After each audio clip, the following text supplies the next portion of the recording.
오늘은 1월 7일 토요일입니다. 신년 특별 새벽 예배 오늘 마지막 날입니다. 오늘 같이 기도하고 시작하겠습니다. 좋으신 하나님 감사합니다.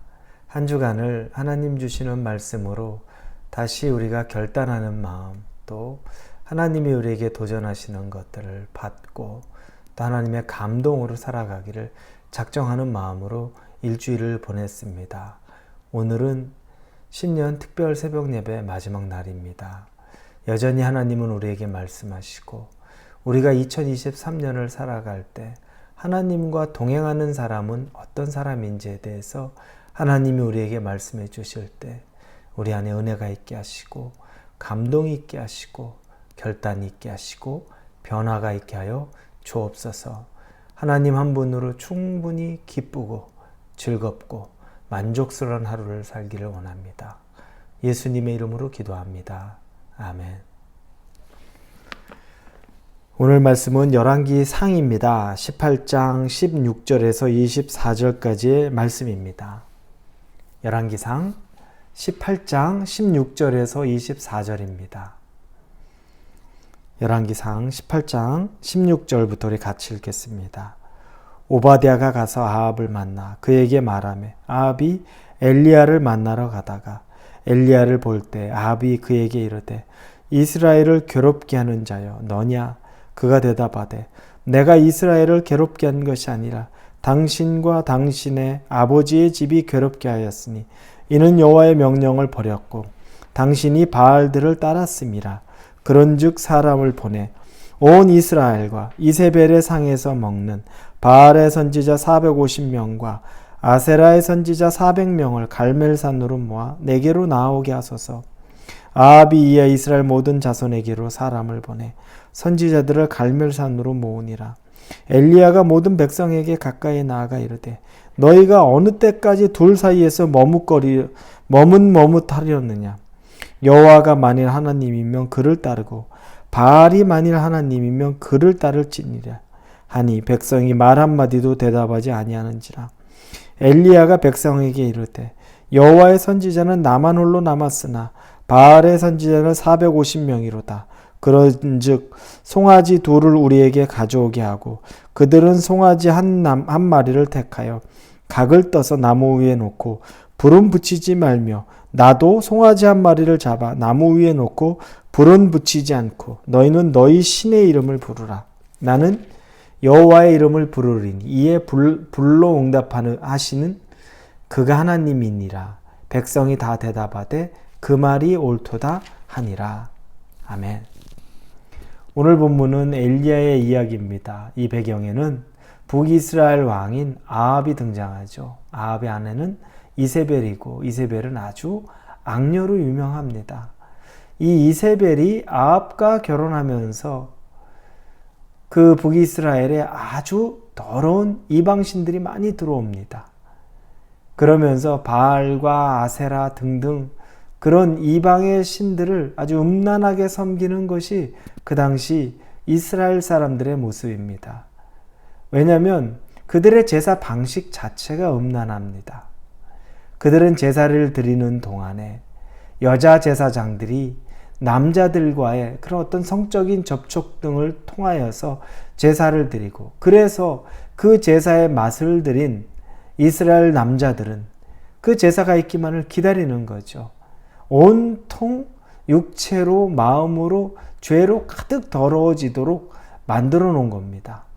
그리고 그 즐거움을 끊지 못하고 그래서 하나님을 믿는 것 같으면서도 바알과 아세라를 즐거워하는 삶을 살아가는 것이 바로 그 당시의 북이스라엘의 모습입니다.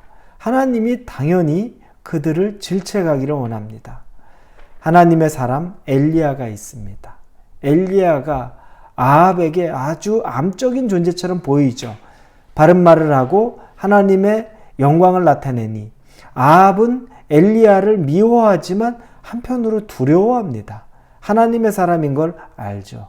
여러분, 하나님의 사람은 누군가에게 미움을 받는 것 같지만 사실은 영적으로 깨어있기 때문에 그들을 두려워합니다. 여러분이 두려운 대상이 되기를 원한다면 영적으로 깨어 있어야 됩니다. 세상에 힘이 있다고 두려운 것이 아니라 세상의 힘으로는 가득했던 이 아합이 엘리야는 그렇게 두려워했습니다. 하나님이 함께하는 사람이었기 때문에 그런 것입니다. 자, 이때 엘리야가 아합에게 말합니다.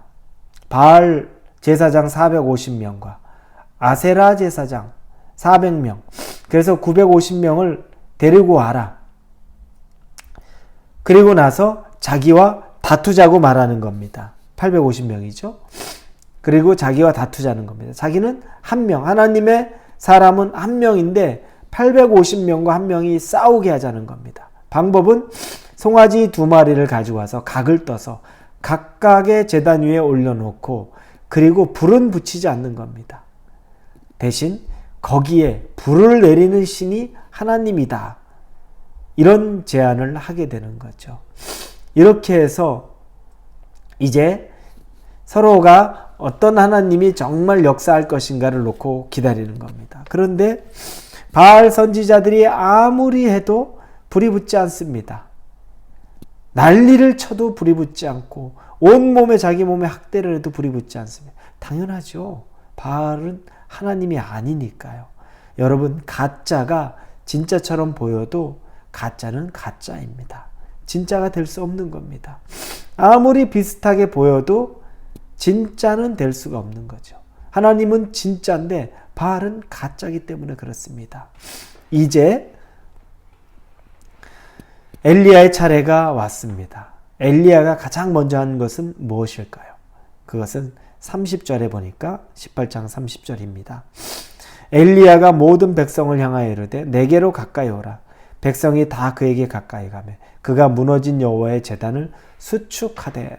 우리는 읽지 않았지만 이제 내게로 가까이 오라 하면서 무너진 제단을 수축합니다. 바로 예배 먼저 드리는 겁니다. 우리 어제 말씀드렸죠. 믿음의 사람은 예배를 잘 드려야 된다는 이야기를 했습니다. 엘리야 예외 없습니다. 믿음의 사람은 예배를 떨쳐놓고 설명할 수가 없습니다. 엘리야 이를 행하기 전에 먼저 그 무너진 제단을 수축합니다. 이 예배로부터 시작을 하는 거죠. 그리고 나서 이 예배를 드린 이후에 이제 삶의 예배에서 승리자의 모습을 나타내는 겁니다. 이게 여러분, 어제 제가 예배에 대해서 예배를 잘 드려야 된다는 얘기를 했는데 오늘은 삶의 예배를 승리하는 것에 대해서 이야기하는 겁니다. 어떻게 엘리야가 삶의 예배에서 승리했을까? 그는 하나님만 드러내는 사람입니다. 그는 이제 송아지 각을 뜨고 위에 올려놨죠.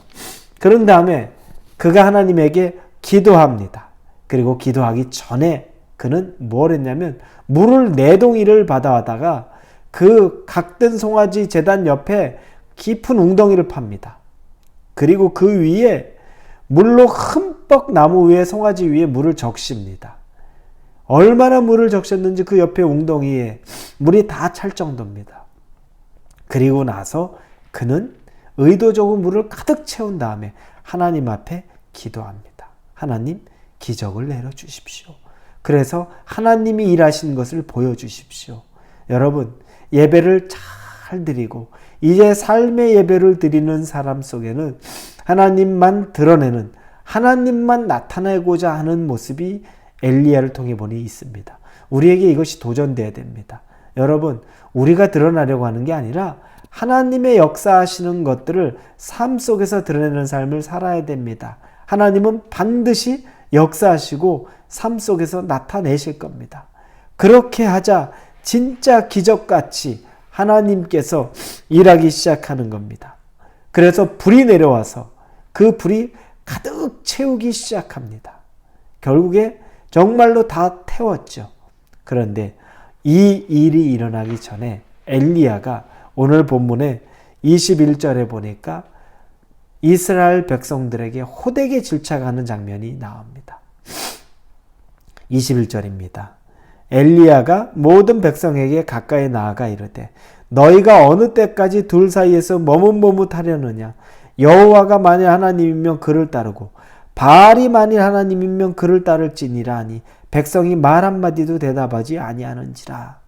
지금 영적인 상태가 아주 잘 드러납니다. 그 당시에 백성이 하나님과 바알 사이에서 다리 하나씩을 다 그쪽에 담궈 놓고서 어디로 가야 될지를 모르는 겁니다. 하나님을 믿는 건 같긴 한데 바알이 너무 좋은 것.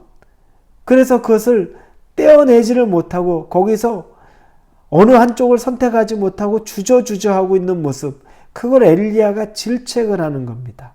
여러분, 삶에서 하나님의 삶에서 예배를 드리는 자, 삶 속에서 승리하는 자는 여러분 어느 곳에서 머뭇거리는 자가 아닙니다.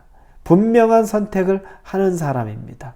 우리가 예배 잘 드리고 왔는데 삶 속에서는 이것저것 가리고 따지고서 뭘 결정해야 될지 모르고 있다면 여러분 이건 삶의 예배에 승리하지 못한 사람입니다.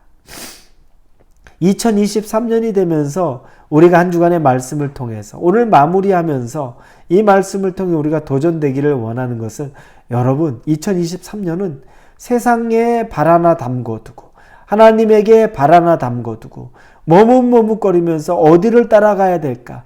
누구를 따라가야 될까? 내가 어디에 줄을 서야 될까? 이런 자리에 서지 마십시오.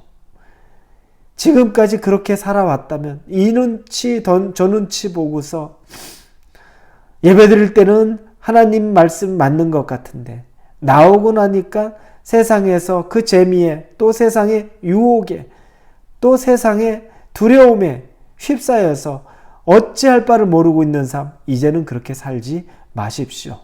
여러분 선택하셔야 됩니다. 엘리야가 말하죠. 모든 백성에게 나와 이르되 너희가 어느 때까지 둘 사이에서 머뭇하려느냐. 머뭇거리지 말고 나 여호와가 만일 하나님이면 그를 따르고. 여러분의 생각에 하나님이 만약 하나님이라고 믿어지면 하나님만을 따르라는 겁니다. 그런데 여러분이 생각하는 여러분이 돈이 하나님처럼 귀하면 그럼 돈 따라가라는 겁니다. 그리고 성공이 여러분이 하나님처럼 느껴지면 성공 쫓아가라는 겁니다. 그런데 그것이 아니라 하나님보다 귀한 것이 없다면 머뭇거리지도 말고 하나님 편에 정확하게 서라고 엘리야가 도전하는 겁니다. 세상 사는 즐거움 또 외적인 두려움 때문에 하나님 앞에 서지 못합니까? 2023년 여러분 그렇게 살면 안 됩니다. 우리 결단해야 됩니다. 하나님 한 분뿐인 하나님만 의지하면 하나님이 내버려 두겠습니까? 850명과 싸웠던 엘리야가 여러분 결국에 이겼습니다. 다 물리쳤습니다. 나머지 그 선지자들 바알과 아세라 다 선지자들 죽음으로 몰아넣었습니다. 한 명이었지만 하나님이 함께 하시니까 한 명의 능력이 850명을 이깁니다. 여러분 누구를 붙잡겠습니까? 하나님 붙잡으면 850명이든 8500명이든 두려울 것이 없는 것입니다. 왜냐하면 하나님은 나를 지키시는 자, 반석과 같은 자, 하나님은 우레와 같은 분, 전능자이기 때문에 그렇습니다. 누구를 의지하겠습니까? 머뭇거리십니까? 이제 머뭇거리지 마십시오. 하나님 주신 말씀이 확고하다면 이제 머뭇거리지 말고 하나님 붙잡으십시오. 그리고 그 하나님 안에서 승리하시는 2023년이 되기를 우리 예수님의 이름으로 축원합니다. 기도합니다. 하나님 머뭇거리지 않기를 원합니다. 더 이상 머뭇거리고 세상에 한 발, 하나님에게 한 발, 예배 드릴 때는 하나님 있는 것 같은데 삶에서 예배를 드려야 될 때는 하나님 없는 것 같은 삶을 살지 않도록 우리를 인도하여 주옵소서. 예수님의 이름으로 기도합니다. 아멘.